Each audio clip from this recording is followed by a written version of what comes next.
All right, folks, today I got a fun one. Hopefully for you, it will be fun for me. I am going to use three different AI platforms. I'm going to use ChatGPT, I'm going to use Gemini, and I'm going to use the AI platform inside of Boldin to improve a retirement plan. This should be fun. These tools should be part of your DIY toolkit. Okay, folks, you need to get really comfortable with AI. It can save you all kinds of time, save you all kinds of stress, save you a lot of money, and can be part of your comprehensive retirement planning process using AI. AI is not perfect. I like to say it's about 95% perfect, and you kind of got to know the got to have some background to know where that 5% is at. So actually going into different AI platforms can take that 95% up to much higher. So it's not perfect yet. I don't want anybody to create their plan fully in AI and say, Joe sponsored this, but it's a nice place to stress test and create and optimize and your plan. So let's jump right into it. I'm going to share my screen. Let's see here. I'm going to share. You should be now looking at my Boldin summary screen. Okay. Now I've got to cover this a little bit. I won't be doing this for all the AI analysis, but just to kind of set the stage. This couple, currently, I believe they're 62, planning on retiring at 65, got an 82% probability of success. Net worth is 1.5. That includes the house. Let's look at their assets. They got just over $1 million in assets.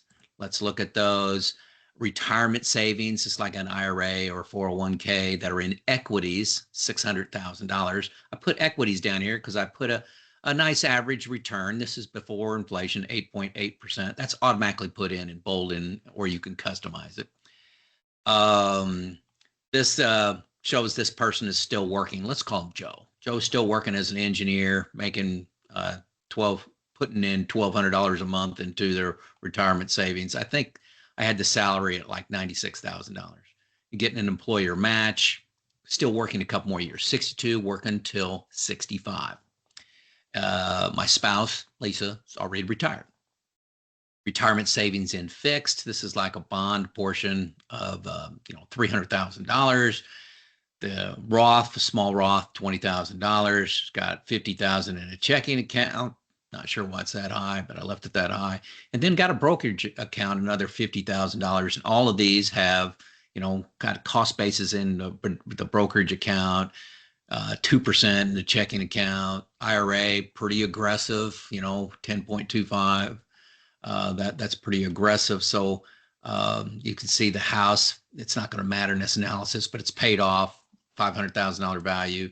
Income, showing a job here, making $8,000 a month until the age of 65.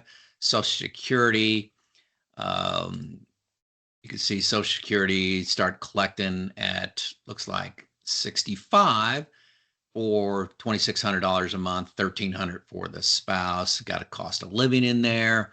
Boldin really does cover a lot of things. No pension, no annuities, no windfalls. So that's income, working a couple more years, 3 more. Expenses, I've got base level spending of $5,000 a month. I got go-go spending between age 65 and 75 of an additional $2,000 a month. That's their go-go spending. Slow go spending comes in at age 75, lasts till 80. You see it pop up there. That's $1,000 a month. Then I put in some one-time expenses. There's 3 of them. Replace the car, big European trip, new roof. Okay. And you can say what account you want those to come out of, but you get it. Medical expenses before age 65, for myself and spouse. This is not my exact account. This is a dummy account. So, and long-term care, you can see I don't have anything in there. Will not require long-term care for both of us. You could put something in there, but I didn't on this one. Money flows is where, you may have you want to move accounts, from every year you may want to like move 50,000 from your IRA into your checking account to live on, something like that. You got any withdrawal, your process, what account you drawing from first, second, third, fourth. You can customize that, do anything you want. Roth conversions would be here, but I don't have any Roth conversions in here. So no tax planning at all. So there you go. I've got some rate assumptions in here: general inflation, medical inflation, Social Security inflation, home appreciation inflation. This is one of the things I love about Boldin, unless you single those out closer to reality. Um, okay, so I am going to first of all, which account should I do first? I'm already here. So I'm going to, if this was, you come over here to these little stars over here in the top corner, you hit that button, and then you got your AI Planner Assistant inside of the Boldin software. It's just that quick. So what I did, I preloaded some questions in here that it answered, and it was very quick. I mean, it was 4 seconds. I got this result. I typed in, how can I improve this plan? Give me the top 10 in order. Okay, that's all I did. So great question. I'm not going to read all of this to you, but it says, hey, you got an 82% confidence level. A lot of people don't like 82%, but remember, this is with no changes. So this has me going from 62 to 90 years old, making no changes at all to it. And we all know we can adapt. The market goes down, we're going to spend a little less.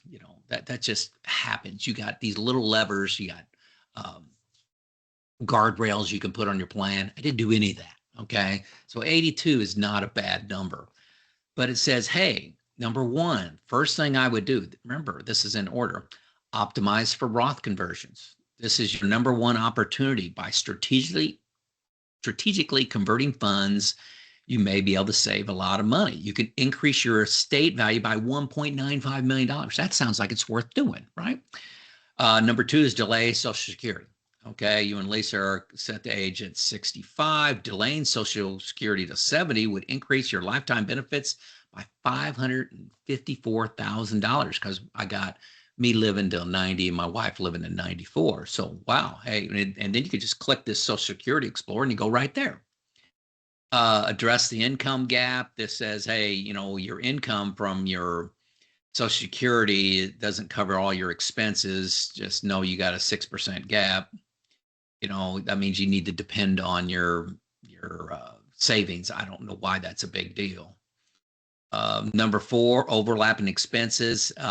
This is not true, because I put in base spending, slow go, and no go. So it says, hey, it looks like you got some overlapping expenses. So it tries to highlight any errors you have in the plan. And sometimes this is true, but it's not for me in this case. Increase your savings rate, planning on working another 3 years.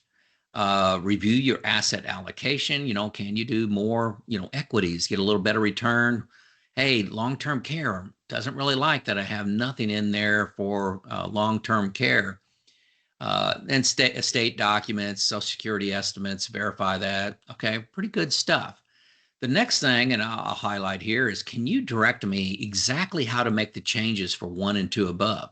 Okay, model and Roth conversions. Go to Roth Conversions Explorer. That's right over here on the side. And it tells you how you can do it manually. And then can you change Social Security timing? You go to income, hit Social Security, click the pencil icon. It tells you exact steps to make inside the software, because it knows the software, to improve it. So that is just outstanding. Just outstanding improvement. You can ask it any question here. I'm just going to ask this right now. Can I retire at 63? This is 1 year. Can I retire? What is new Monte Carlo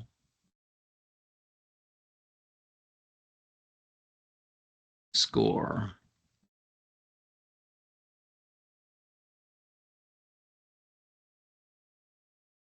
This is an example. It says, hey, can I retire Reviewing plan, reviewing forecasts, running forecasts, hypothetical plan. This is real time. Retiring at 63 is a significant shift for your plan. Your Monte Carlo drops to 62 while you don't run out of money. Here's a breakdown of the impact. Confidence score 62, retirement income. Okay, estate value goes down. So it says the impact of, retiring early. Now I could just go into, the software and just change that myself. Let's ask another one. What actions can I take to retire at 62, but maintain a Monte Carlo above 80%? Sounds like fun. Let's see what happens here.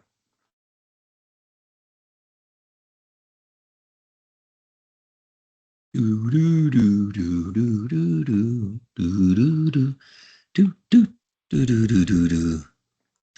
To retire at 62, I thought I typed. Oh, I did put in 62. That's right. Now, while keeping you above 80, delay Social Security to 70, reduce discretionary spending. So it has me to, go spending, reduce your total spending by about 1,100 per month. Optimize Roth conversions, the trade-off, 62, new confidence score, 81. So it gave me a plan of how I can retire 3 years earlier, and doesn't look too bad. Doesn't look too bad at all. So that's the Boldin software and using their AI planner assistant. It's fabulous, very quick. You need to get good at that. So let's go to Gemini. Gemini. Okay, give me 10 I uploaded the package, just the PDF that you can download from Boldin. I said, give me 10 improvements to the plan in order of importance. Okay, plan for long-term care cost. This was well down on the list inside of Boldin. I'm surprised it's number one. Address poor outcome scenarios. So, hey, 82%, that's not good. They want to improve that. I don't like that advice either. Evaluate Social Security timing. I think this one's a big one. Okay. If you remember, I think this was number 2 on the previous list. Strategize for required minimum distribution. This is like the Roth excursion. So Roth Explorer work or Roth conversions. So 3 and 4 here are really 1 and 2 on the previous list. Rebalance asset allocation. I think that makes sense. Wasn't on the other list. Adjust spending assumptions. They say get more detail, basically what it's saying there. Optimize withdrawal order. So play around with the withdrawal order instead of withdrawing from your post-tax accounts, like your brokerage accounts first, maybe from your IRA first.